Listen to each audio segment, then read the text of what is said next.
With noobs in the house, just making sure all systems are go. Checkity check, check, check. Alrighty.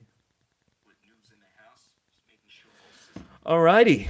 Ladies and gentlemen, freaks and geeks, brothers and sisters around the world, it is your boy Chris Shule, aka the esoteric noetic, the chocolate Nubian soul brother from Ghana, West Africa, the disseminator of the wisdomatic truth bombs, the coolest, most conscious purveyor of awesome vibes, all on the interwebs. I salute you, brothers and sisters around the world. Be sure to like this video, subscribe, click on the bell, tell your friends, tell your mom, tell your momos, drop us the comments, drop us the cryptocurrencies if you feel so inclined. Let us know what it is. Let's get it.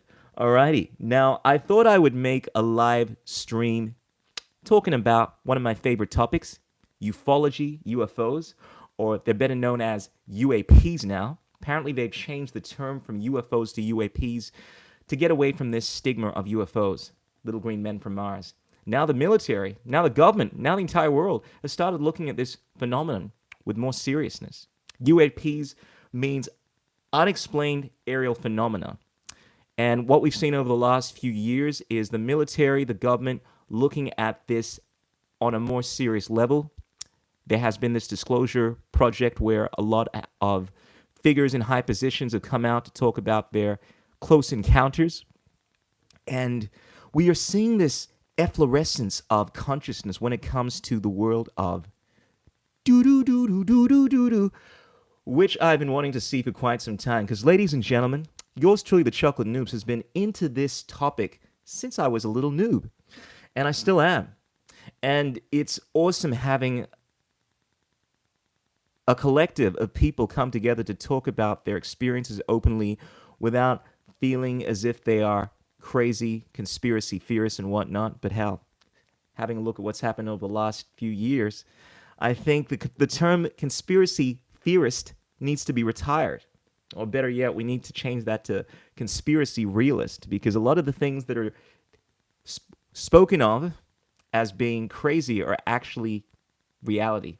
Anyway, let's talk about extraterrestrials. So I made another video previously speaking about the different alien races, and this is part 2. I wanted to speak about some of the other races, some of the other phenomenon that I didn't really expand on. So first and foremost, let's talk about interdimensional beings.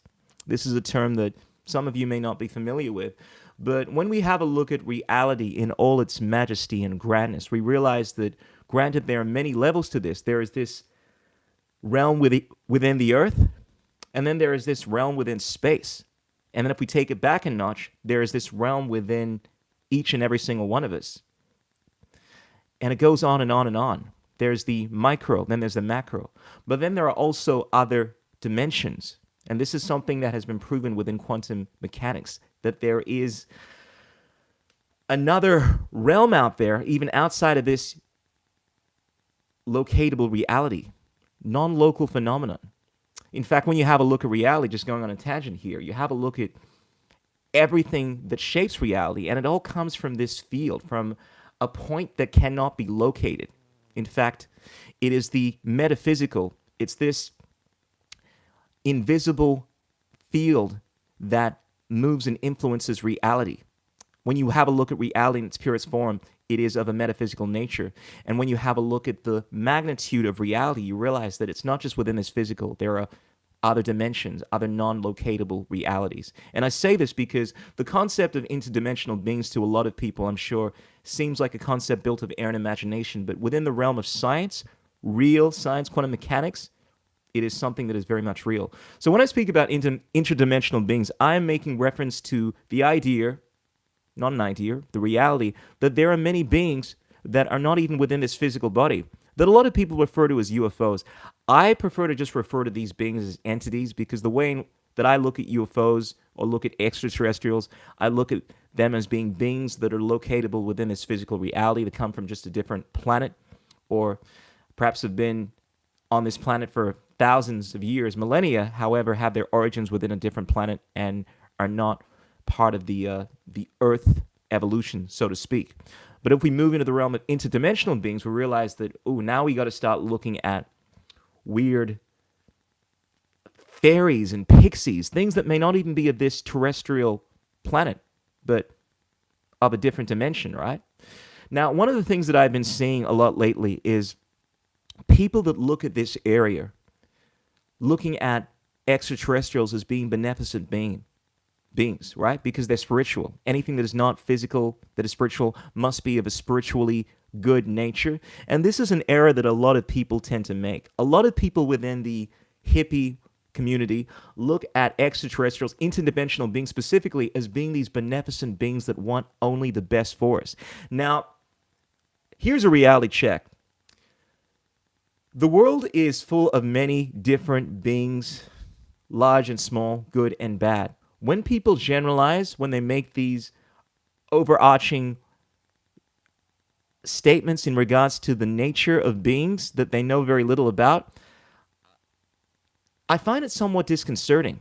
When we're dealing with extraterrestrials, I want to make it very clear that we're dealing with a very wide area. There are many, many different races, many, many different beings. And to simply categorize all these beings just because they're not physical, they're spiritual, as being more advanced, and granted, in many situations more advanced, bearing in mind they're extraterrestrials that are obviously less advanced than us as well.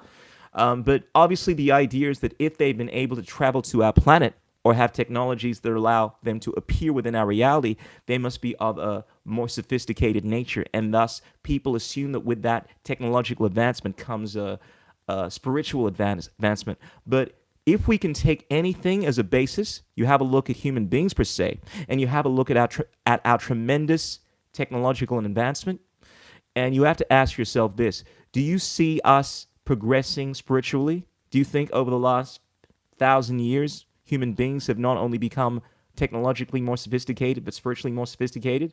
Last time I checked, we're still dropping bombs on each other. Last time I checked, we're still enslaving species for our gluttonous appetite. We're still treating those that are lesser than us as merely tools. And we still have this drive within us. I mean, some would argue it comes from this alien DNA due to the history of the Anunnaki and so forth. But we have this drive in order to conquer and to bring about enslavement of other lesser races and so forth. But that being said, I also think there is a dual nature where we long and strive to find union with God. Anyway, I mention this because people that look at the realm of spiritual, extraterrestrials, interdimensional beings, they often get caught up in this idea that they must be of a beautiful nature. And therefore, they get caught up wanting to meditate and bring extraterrestrials into their foresight. One of the themes that I've been seeing perpetuated a lot within the ufology scene lately, probably over the last 5, 6, 7 years, typically, I would say because of Stephen Greer. He's a ufologist, and I say this because often when I hear people speaking about this practice, they often bring up Stephen Greer. And Stephen Greer is someone that is highly regarded within the ufology scene. He released a documentary some years back. He was on the Joe Rogan Experience speaking about how him and his crew had discovered some kind of being that they believed was an extraterrestrial. Anyway, long story short, he spoke about this practice he has where he's able to bring UFOs, interdimensional beings, I would say, into the field of vision by meditating. And he would take people up to this site and meditate to bring these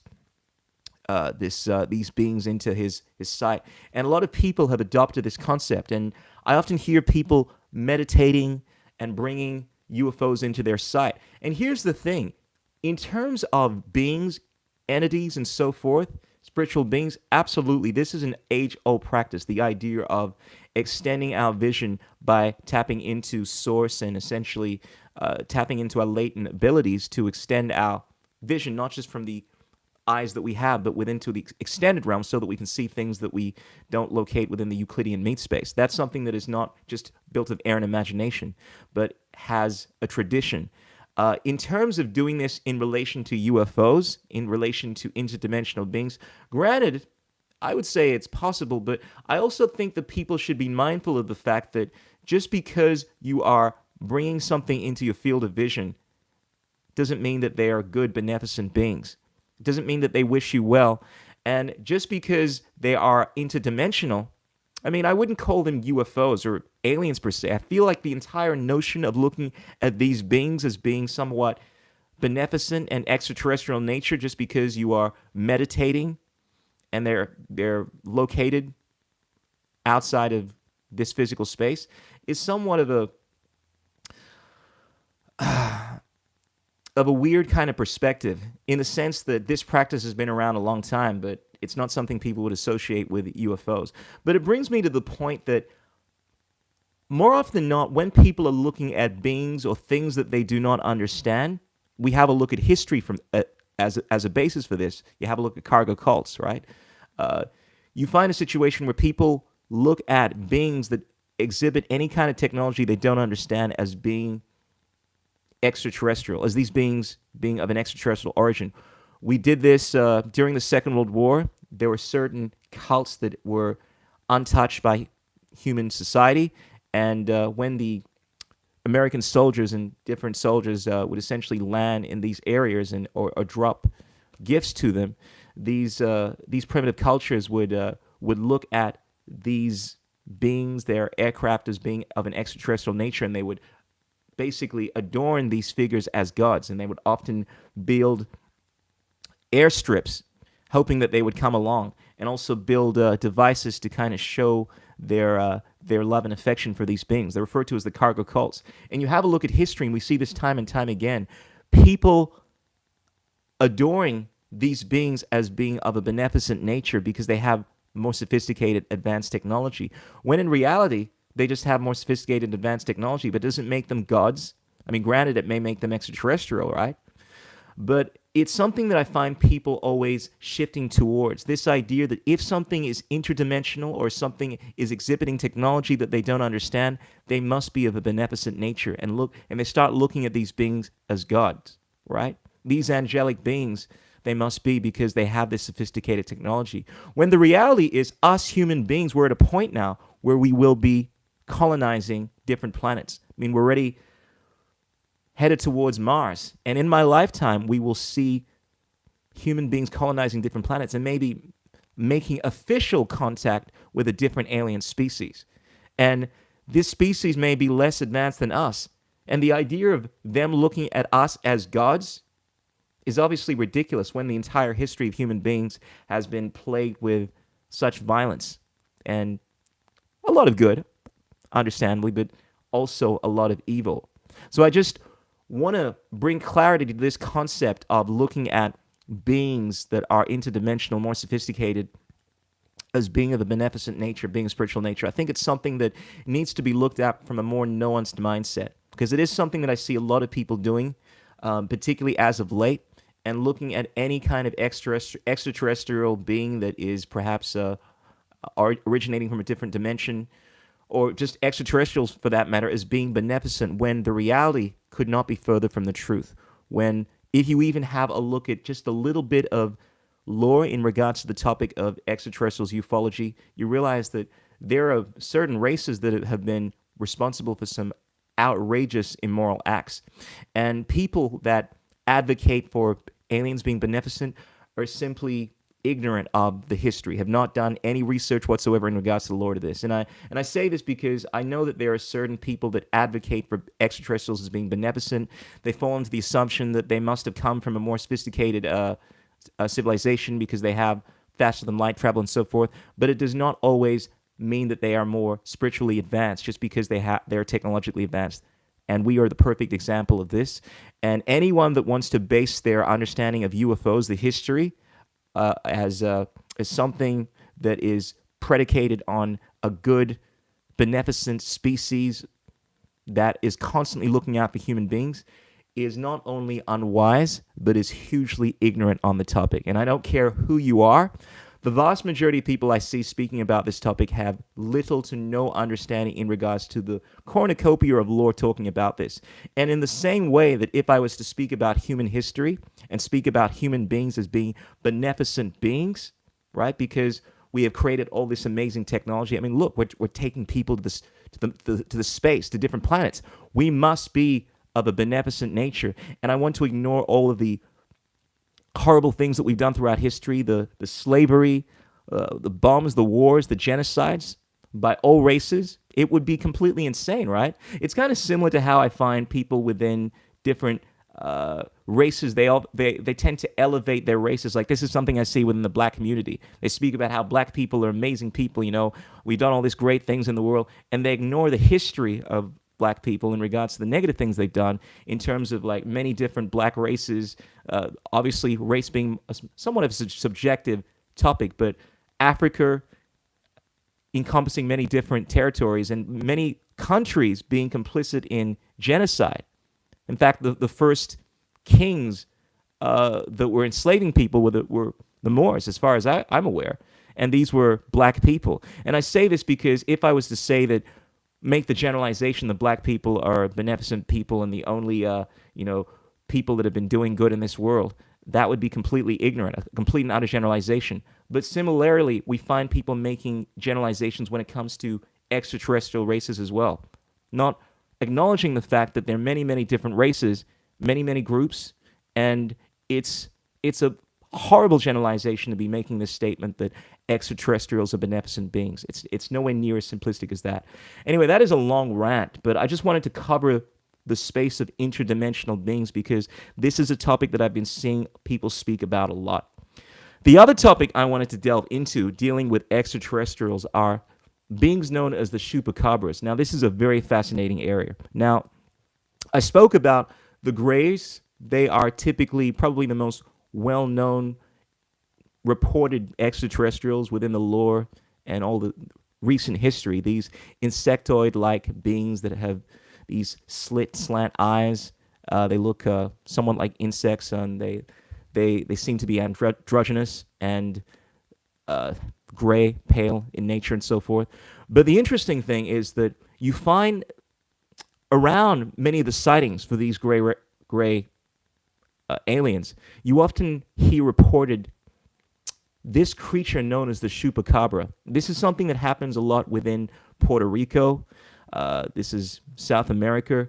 But for a long time, and this still happens to this day, many farmers report these beings that seem to be goat-like, but having a somewhat humanoid face, being very, very different to a goat. I mean, these things are not to be confused with goats. I say this because the name Chupacabra means goat sucker. And these beings known as the Chupacabras, they're often reported around UFO sightings around these gray aliens, and they're very synonymous with the gray aliens because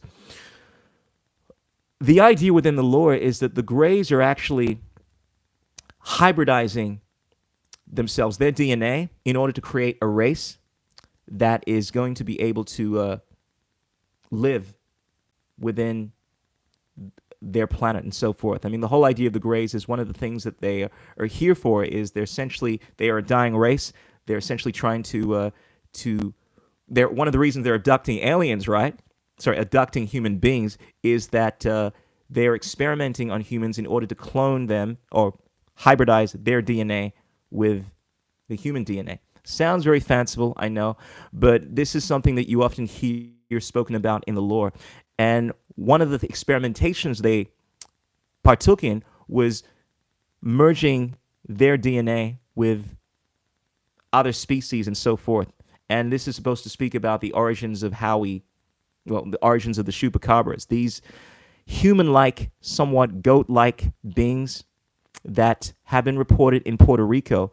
And the interesting thing is they're called goat suckers because they're often reported around farms where the goats have had their blood completely sucked from them. So think what you will, but this is the evidence in regards to the matter. There have been numerous incidences in Puerto Rico, around the world. I mean, it's not just limited to Puerto Rico, but specifically around this area, where these goats, not just limited goats, but specifically goats, have been found without any blood, completely sucked dry, with a little puncture within them, within their necks. And the farmers have spotted these creatures that seem to be hopping on two legs. In fact, if you have a look on the internet, Chupacabras, you should be able to find images of these things, but they're very peculiar. They have somewhat of a humanoid-like face, but obviously a very animal-like appearance in their stature and so forth. And they have often been spotted around these goats. And it's very interesting because, one, you have the goats that have had their blood completely sucked from them. Then you have the UFO reports. And then you have this lore around the Greys experimenting on certain life in order to create some kind of hybrid. And granted, this is all theoretical, but a lot of people, at least I've read, have theorized that the goat suckers are essentially, once again, a hybrid work of the gray aliens. And interestingly enough, these things very much are reported all around Puerto Rico. And it was such a problem at a point where the farmers were essentially petitioning the politicians to try to address this thing. This is not some kind of like a rare incident that would happen here and there. This was such an issue, at least during, I would say, the late 90s, when I was hearing a lot about this. Probably still is happening now, to the point where many of the farmers were actually trying to address this problem as if it was a real thing. They were seeing their livestock completely sucked. Another interesting phenomenon is that this kind of goes tangentially with the topic of the Chupacabras, is that one of the things that you find with the gray aliens is they're often reported to abduct cattle and other farm animals. And the reason being is that, once again, based off of the lore, granted, I realize this sounds a lot like science fiction to people, but you read enough about this kind of stuff and you start to piece together things that, once you've heard enough times, seem like they may be plausible. And one of the things that you hear often enough in regards to the Greys is that they are often involved in cattle mutilations. Reason being that the Greys, essentially, they don't have, obviously, the same makeup as human beings, and in order for them to actually sustain themselves, they do this not by eating food per se, but by essentially using the blood of other animals, essentially spreading this on their skin, which is supposed to absorb nutrients. And this is why a lot of the cattle mutilations have taken place, why a lot of the cattle have been abducted or been found completely mutilated and so forth. But this is another thing that happens in regards to the whole gray abduction scenario. But anyway, I just thought I would bring up the topic of the Chupacabras, another fascinating area within the lore of ufology.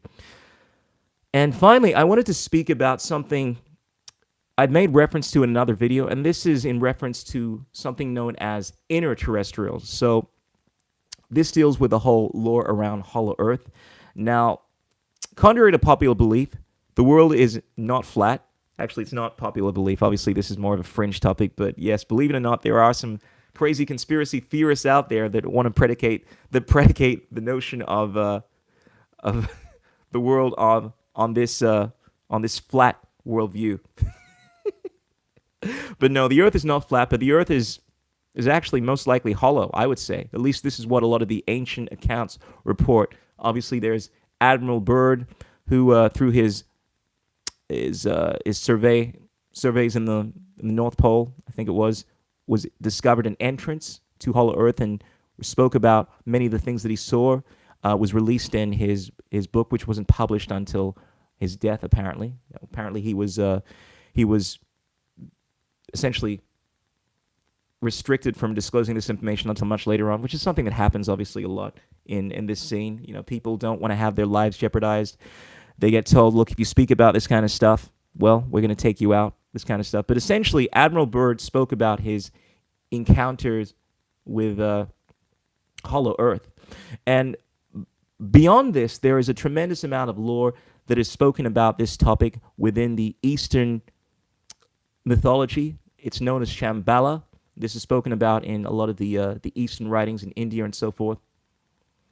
Oh, wasn't Admiral Byrd a Freemason? I have no idea in regards to that. I know a lot of times people associate any person that is dealing with this kind of information as being a Freemason, but look, just because you have an interest in these topics doesn't mean that you are a Freemason.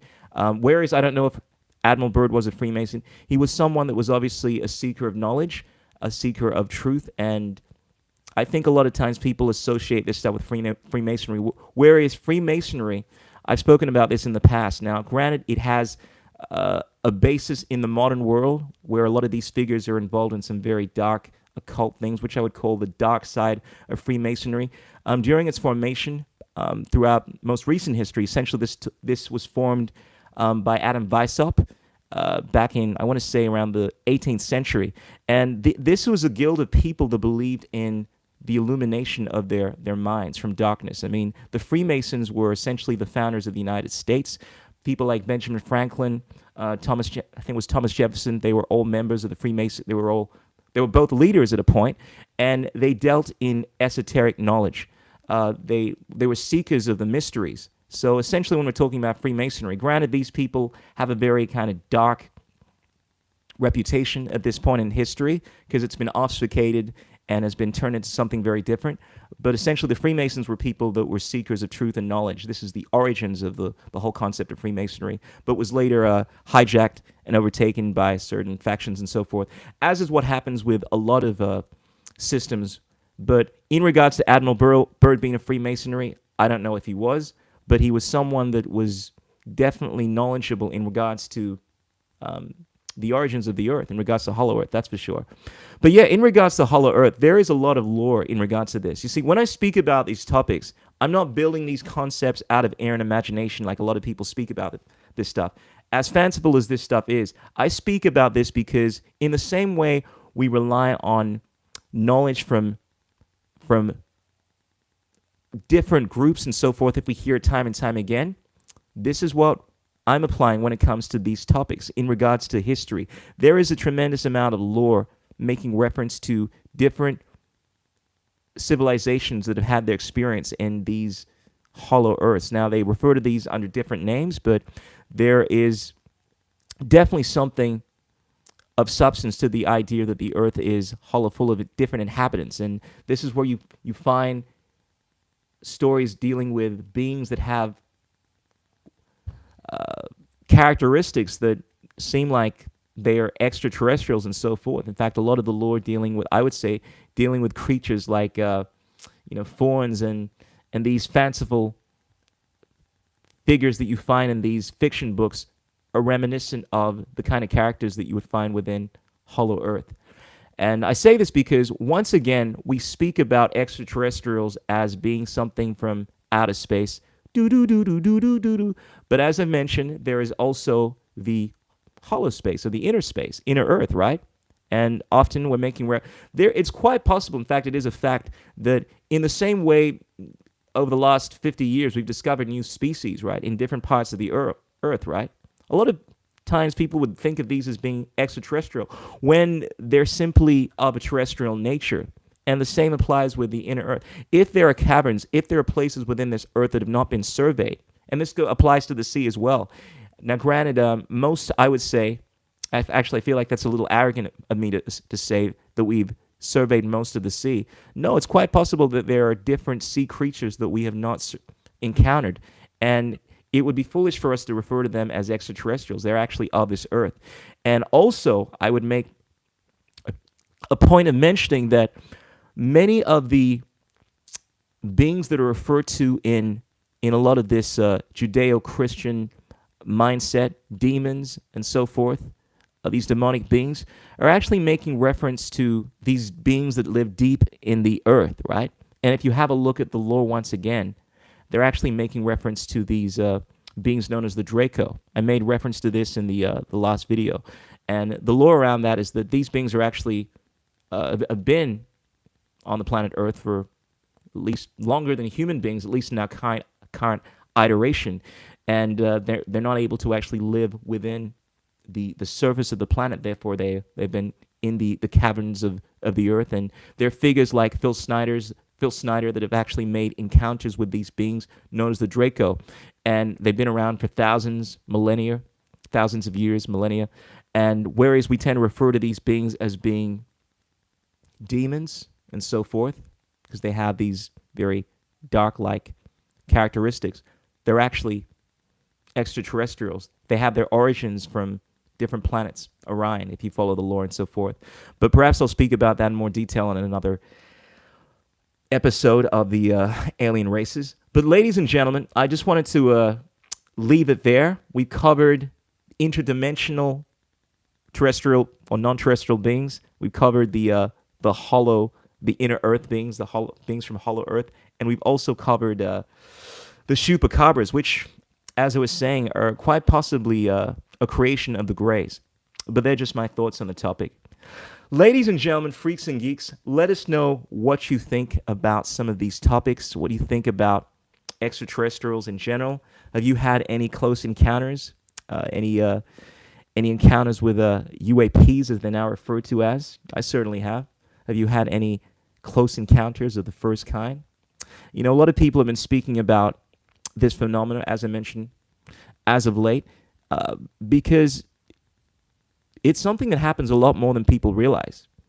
And it's been happening throughout history more than people realize. The phenomenon of encounters with extraterrestrial beings, UAPs, call them what you will, is something that is a part of basically human history. You have a look at ancient paintings within the Renaissance of UFOs being depicted. You hear about basically every culture makes reference to these beings. They refer to them as different names and so forth. Obviously, in the Americas, the American Indians would refer to them as the Kachinas. In Africa, South Africa specifically, they're the reptilians. They're referred to as the Chutuhiri, according to Kratom Matua, rest in peace. And pretty much within every culture, whether it's Asia, whether it is Australia, the Aboriginals, they make reference to these beings. There are over 30,000 texts speaking about encounters with extraterrestrial beings. And interestingly enough, when you have a look at the creation stories, and this is the ancient aliens theory, you have a look at many of these different religions speaking about their gods and angels and so forth. It's quite possible they're actually making reference to a more sophisticated being. And they refer to these beings as godlike, but they're just exhibiting technology that is more advanced.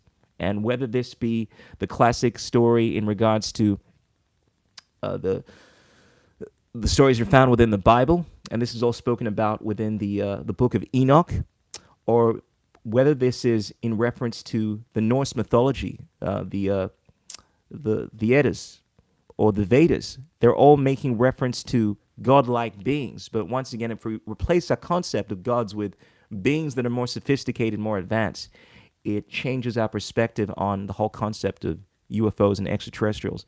I think fundamentally this just comes down to our understanding of things. I think as we become more and more advanced, have an efflorescence of consciousness, we start realizing that what we refer to as extraterrestrials, they're simply just different variations of the life that is manifest within all of creation. And in the same way that a few thousand years ago, different cultures, when they encountered people from different races on different continents, they would look at them as being alien. We soon started realizing that there are many different cultures, many different races, many different life forms that inhabit different physical bodies, and they're all a manifestation of creation. Granted, we're not familiar with them, and granted, we call these beings gods or angels based off of their level of advancement in comparison to ours. Essentially, they are just of a different nature, and with a greater understanding, we're able to better understand what they are. Anyway, ladies and gentlemen, freaks and geeks, remember there are three things that cannot remain hidden for long: the sun, the moon, and the wisdomatic truth bombs of yours truly, Chris Yule, the esoteric noetic. Be sure to like this video, subscribe, click on the bell, tell your friends, share this to someone that is interested in this kind of lore. Be sure to check out more of my content. You can find me on Telegram. You can find the links below. I'll be putting a comment on this video. Or you know how to get a hold of me. Or you can just find me on the TikTok or chrisshule.com, where you can check out all of my works in all the many different manifestations. I'm a singer, dancer, and I drop the wisdomatic truth bombs.